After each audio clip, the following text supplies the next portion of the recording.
From Interior Alaska's most trusted news source, this is the Fairbanks Evening News.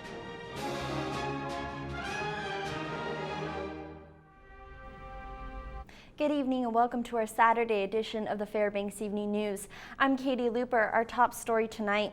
Alaska State Troopers are investigating a multi-vehicle crash that occurred on the Parks Highway in the Healy area last night. Investigators say a semi-truck pulling double trailers tried to stop to keep from hitting a car that was blocking the road. The truck didn't hit the vehicle but did jackknife, blocking all lanes of traffic. A short time later, a Honda came upon the crash and couldn't stop because of the black ice on the road. A minute later, another car hit the trailer. A 69-year-old woman in that car had to be taken away by medics. And all 5 people were transported to the hospital by air or ground ambulance. All the injuries were serious but not believed to be life-threatening. This started about 10:30 last night. There's black ice on the road. The trooper that investigated this crash, he said it's probably the worst black ice he's ever seen in the Parks Highway. And the trooper was very thankful for the people, the Good Samaritans that were there on scene, the medics. They responded quickly, got there, and started treating the injured. And then DOT personnel went out and started sanding the roads. Less than a month after cutting the Fairbanks City Mayor's compensation pay, the City Council will be hearing an ordinance that cuts all leave time for the mayor's position and replaces it with an $8,000 pay raise to salary. Councilman David Pruz sponsored the ordinance. It will be brought up in the City Council chambers at 7 p.m. Monday. Pruz says the mandate clears any confusion the public may have regarding how the mayor is ultimately paid. Presently, the mayor's salary is set at about $79,000 annually. Pruz's ordinance would increase that salary to $88,000 per year. However, it would cut leave time, including sick and annual leave. If approved, the ordinance would not take effect until December 1st next year. The mayor would still collect pension and health care benefits. Pruz says the salary increase provides a fair balance to the loss of paid leave time. Does not get any leave time, he does not get any vacation time, and he still gets the $88,000 a year, whether he works 20 hours a week or 120 hours a week. If he works 30 days and takes 30 days off, he is not on a time card anymore. And it's just one package, and if he does the job correctly, he does the job correctly. If he does the job incorrectly, then I doubt if he'd be reelected. And Fairbanks celebrated their 29th annual International Friendship Day at Pioneer Park. People from diverse backgrounds in Fairbanks were coming together to enjoy food, music, and dance. Here's more. Friendship Day is designed to help bridge the gaps between race, color, and religion. For many, it's an opportunity to foster friendships and understanding across diverse backgrounds in our community. Even though I interact with people from different cultures every single day of my life while I live in Fairbanks, but on this particular day I get to talk to different people outside my work environment. International Friendship Day not only promotes peace, but it also confronts the misunderstandings and tension that underlie in today's world. The UAF German Club used this special event to help people fleeing war, violence, and poverty. So currently there's been 800,000 refugees that Germany has accepted and put around $2 billion into supporting them. So what we're trying to do is raise money to send children books to the Syrian refugees for them to learn German and to really help out. Josie Sam from Ghana, Africa, is another participant hosting a table today. She says she enjoys sharing things about her country because it sparks people's curiosity. I think this whole thing is a great idea. It is so neat to have the various cultures represented in a place like this. It reinforces the idea that Fairbanks is really, a diverse, culture, people from all parts of the world. Throughout the day, people from different cultures sang and danced. They also offered an array of international cuisine. One vendor believes this event is so important that she's been coming back for 27 years. It's really important that we, we get together, we get to know one another, It's important. Sometimes you don't even know your neighbors. So we do this because I enjoy working with people, meeting people from different cultures. It's really nice. Reporting from the International Friendship Day, this is Katie Looper. And when we come back, Ulta Beauty opened their doors to 400 locals yesterday and today. We'll have the details. Also, it's time once again to take a look at one of the 21 agencies that make up the United Way of the Tanana Valley. Those stories and more when we return. Stay with us. Welcome back. The new Ulta Beauty had their makeover event this weekend. Sarah Dabowski was there and has the story. Ulta Beauty opened its doors to over 400 guests on Friday and Saturday. Each guest received a free makeover. Ulta Beauty sponsored the event by flying in 10 makeup artists from the lower 48. Well, we are doing an event with Ulta, which is so exciting because Ulta is a new business here in Fairbanks, newer within the past year. And we are just super excited to come out and entertain the Alaskan guests because these are women that we know love makeup that's good for your skin, and that's what Bare Minerals is all about. That's our philosophy. So we're really excited to be here and really entertain them and get to know who they are.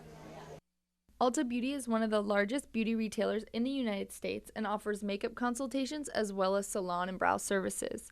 For more information on Ulta Beauty and their event, please check out our website at webcenter11.com. I love all of it. I kind of just told her to do her thing, and she went with it. Because she's like, I really want to do a smoky eye. I'm like, go for it. Just do it. And she's like, I want to try this lipstick. I'm like, go for it.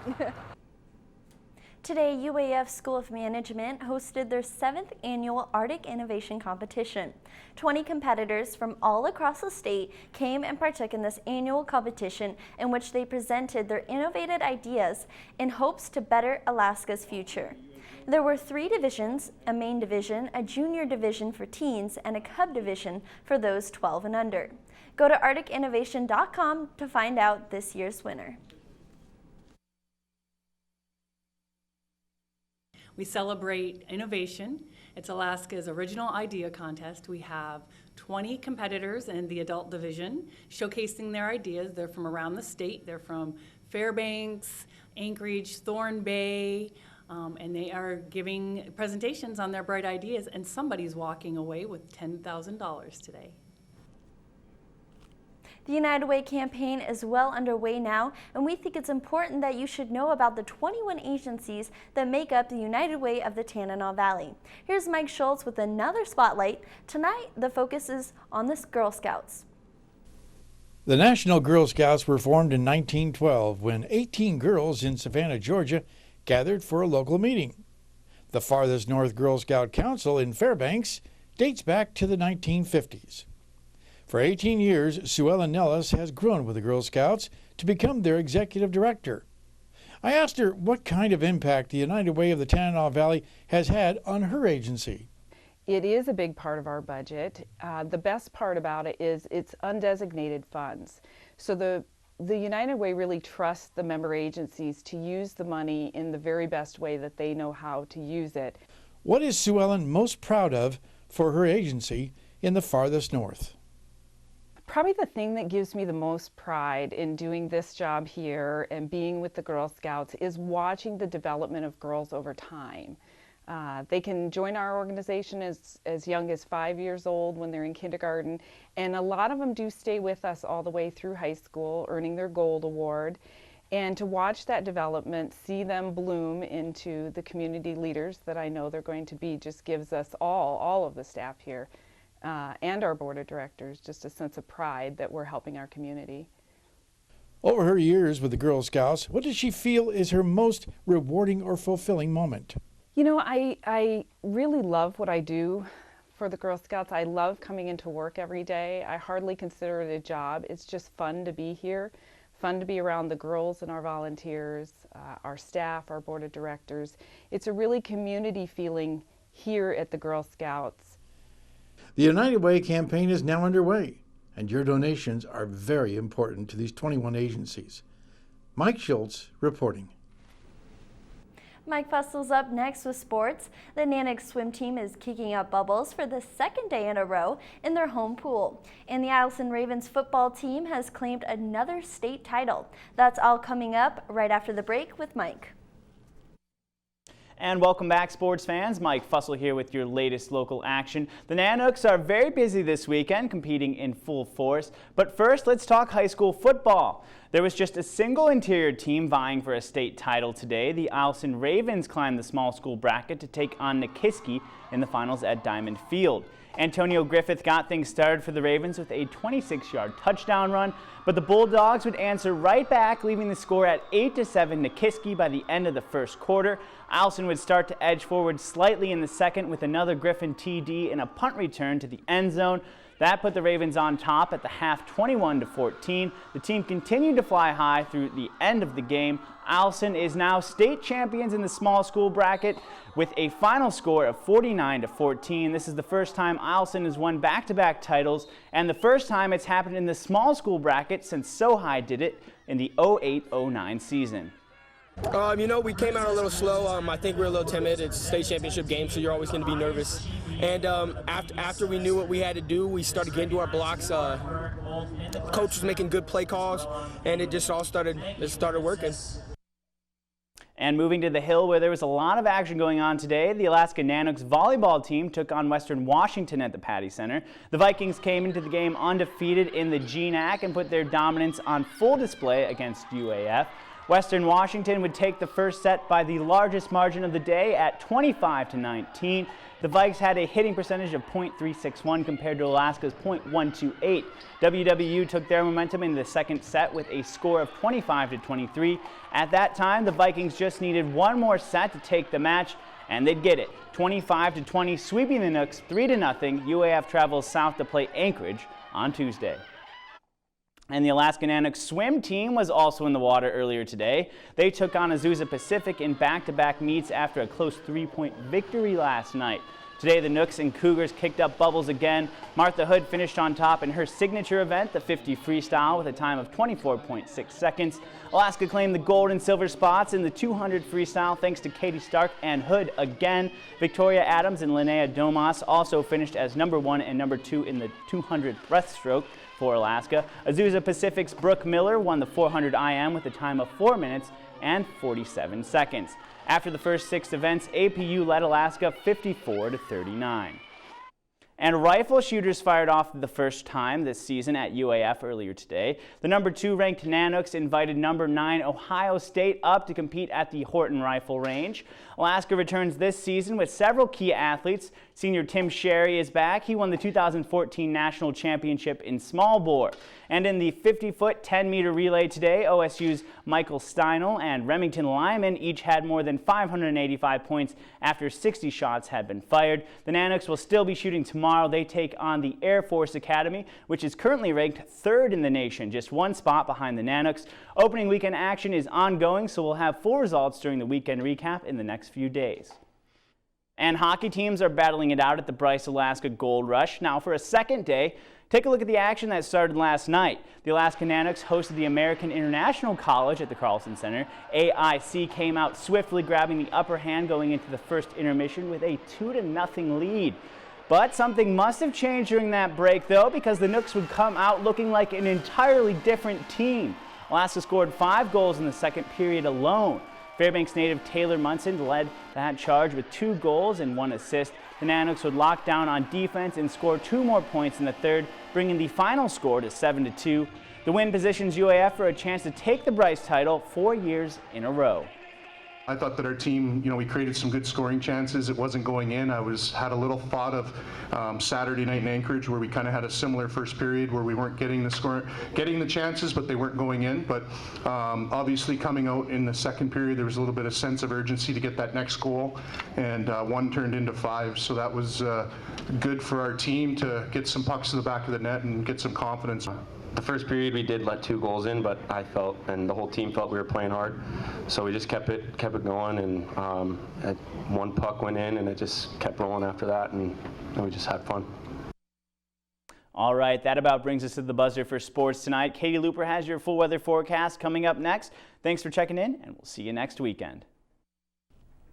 Welcome back to our Saturday edition. So Mike and I just found out that Halloween falls on a Saturday. Yep, that's right. And we've got a special surprise planned for you. So make sure you tune in on Halloween and you'll just see what that is. I'm excited for that. All right, well, let's take a look at the weather for today. We had a recent high of 31 degrees, a recent low of 16. Record high got up to 54 in 1925, an unbelievable record low of 10 below in 1907. Our sun rose at 8:51 this morning and sets at 6:23 this evening. Our daylight equals 9 hours and 32 minutes altogether, giving us a loss of 7 minutes from yesterday. Now around the state today, rain showers in Juneau and Ketchikan, temperatures around the low 50s for them. Rain showers in Anchorage as well, and cloudy skies in Kodiak and Coal Bay, temperatures in the 40s for them. As we look on north, Barrow's at 25, cloudy skies, same with Fairbanks, around 37 degrees. Now for our lower 48 weather, we can see rain showers in Seattle around 67 degrees, yet hot, sunny temperatures 81 in Vegas and 89 in Phoenix. As we look over to our east side, Minneapolis is at 56, nice sunny skies, same with New Orleans at 77. Yet rain showers in Miami area around 84 degrees and partly sunny skies in New York around 55. Now for our weather next week, we can see there's showers over the Colorado, Idaho area. There's a warming trend moving over to the east, dry weather in our southeast area, and chilly temperatures up north. Back in Alaska, starting with our northern slope, rain and snow for Nome and Fort Yukon, mostly cloudy with a chance of snow for Barrow. Temperatures around the upper 20s to lower 30s for Barrow and Fort Yukon, and 39 in Nome. Now for the interior, we can see rain and snow for Fairbanks and Healy, mostly cloudy in Delta, temperatures all around the low 40s. On our southeast portion of our state, rain for Juneau and Ketchikan, temperatures in the low 50s for them. And on our west side of the state, rain across the region, temperatures ranging between 40 and 50 degrees. And lastly, for our south central region, periods of rain across the entire section and temperatures around 47 for Anchorage and Valdez and 51 in Homer. Now for tonight's forecast, 34 degrees, chance of freezing rain after midnight, got to be careful there. And tomorrow, 42, cloudy with a chance of snow. And lastly, for our extended outlook, we can see temperatures around 35 to 40 degrees all week with variable clouds, and we can see 20 to 25 for our nightly temperatures. But like I said, be careful for that freezing rain out there. Right, we saw earlier in the newscast, unfortunately, some black ice had developed, so make sure you're driving slow, just prepared for that. Yeah, be careful out there. All right, well, that'll wrap up this Saturday edition of the Fairbanks Evening News. We're glad you could join us. Join us here 6 days a week at 6 and 11 or online anytime at webcenter11.com. From all of us here at the News Center, have a good night.